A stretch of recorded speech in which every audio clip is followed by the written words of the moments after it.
We have the tech to get food delivered in 15 minutes, but we all have horror stories about buying tickets. The Game Time app gives fans the advantage. Get amazing tickets in just a few taps. Fees are included, so what you see is what you pay. And the Game Time guarantee means authentic tickets at the best price every time. Take the guesswork out of buying tickets to concerts, sports, comedy, and more with Game Time. Download the Game Time app and create an account for $20 off your first purchase. Terms apply.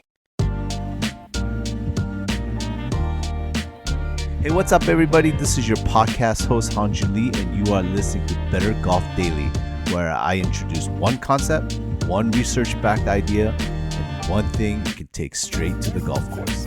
Let's go. All right, it's Sunday afternoon, Shinnecock Hills. It's the third major of the year. It's the U.S. Open. Wyndham Clark is leading, and the entire crowd wants him to lose. Not in a friendly, good-natured way. They are openly against him. It's the famous New York crowd, and they do not hide their feelings. Every time he misses or his ball ends up in a heavy fescue, they cheer. They cheer loudly. And Wyndham Clark knows that he's not very much liked there.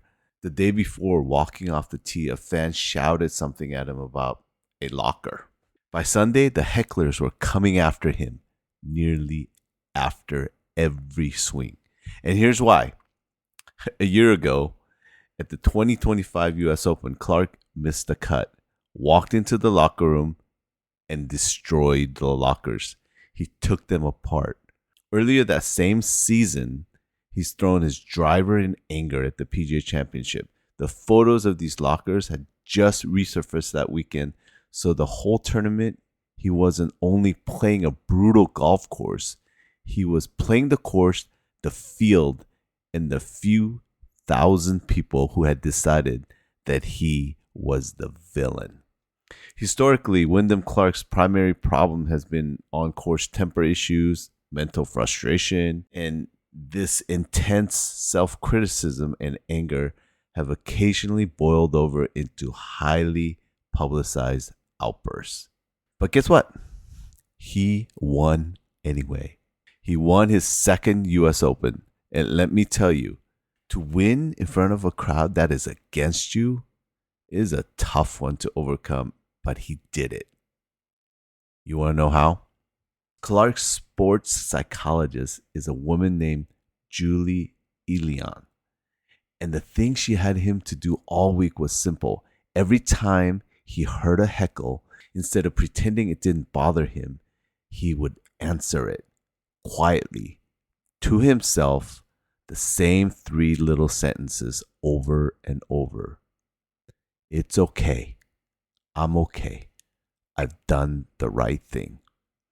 He's reminding himself of something true. Remember, the heckler was about the lockers, about the temper? And in a year since, Clark had actually faced all of it. He apologized. He paid for the damage. He made a charitable contribution to the club. He did the counseling, and he did the anger management. And he spent 12 months trying to become a person who wouldn't do that again. So when a fan threw the worst version of his past back at him, he had a real answer ready. I made the mistake. I owned it. I did the work. That's the right thing. The noise didn't get to define him anymore because he's already dealt with the thing, what the noise was about. That's the part most people miss about self-talk. The words only hold up if there's something underneath them. And Wyndham Clark earned that line long before he ever needed it on the course. It's okay. I'm okay. I've done the right thing. A Stanford psychologist named James Gross spent his career studying how people handle emotion, and he found that there are basically 2 moves available to us. The first is suppression. You feel the thing and you just clamp down on it. Grit your teeth, swallow it, act like you're fine. The second is reappraisal. You change what the moment means before it grabs you. And the research here isn't subtle. Suppression mostly fails. When you bottle a feeling, you can still feel it. Your body still floods with stress, and on top of that, it actually clouds your memory and your focus. Real appraisal wins on nearly every measure because changing the meaning shuts the emotion down early before it ever takes the wheel. Look at what that tells us about Wyndham Clark, the 2025 version last year, the one who took the lockers apart. That was a man with no tools at all. The feelings came and it controlled him. The 2026 version of him didn't suppress the heckling either. He didn't grit his teeth and pretended that he couldn't hear it. He reappraised it. He decided what it meant. And you can hear it in him afterwards. He told the reporters that his temper just doesn't run as hot as it used to. You don't get to pick the bounce. You don't get to pick the voice in your head or the heckler that gets in your skin. But you always get to pick the sentence that comes next. And Wyndham Clark stood in front of a few thousand people who wanted him to fall apart. And he didn't go quiet. And he didn't blow up.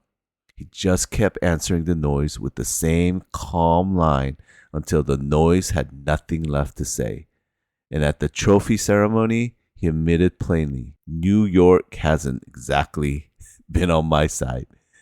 The crowd was never his to control, but the next sentence always was, it's okay. I'm okay. I've done the right thing. So thanks for tuning in, everyone. Talk to you next time. Until then, decide your sentence before the round. So when the noise comes, you've already answered it. Bye for now.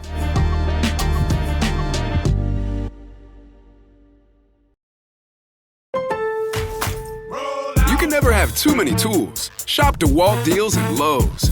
Get a free Select DeWalt 20-volt max power tool when you buy a Select 20-volt max 5-amp-hour battery kit. Plus, get a free additional DeWalt 20-volt max 8-amp-hour battery when you buy a DeWalt 10-inch 20-volt max dual-bevel compounded miter saw. Our best lineup is here at Lowe's. Valid through 6/24 while supplies last. Selection varies by location.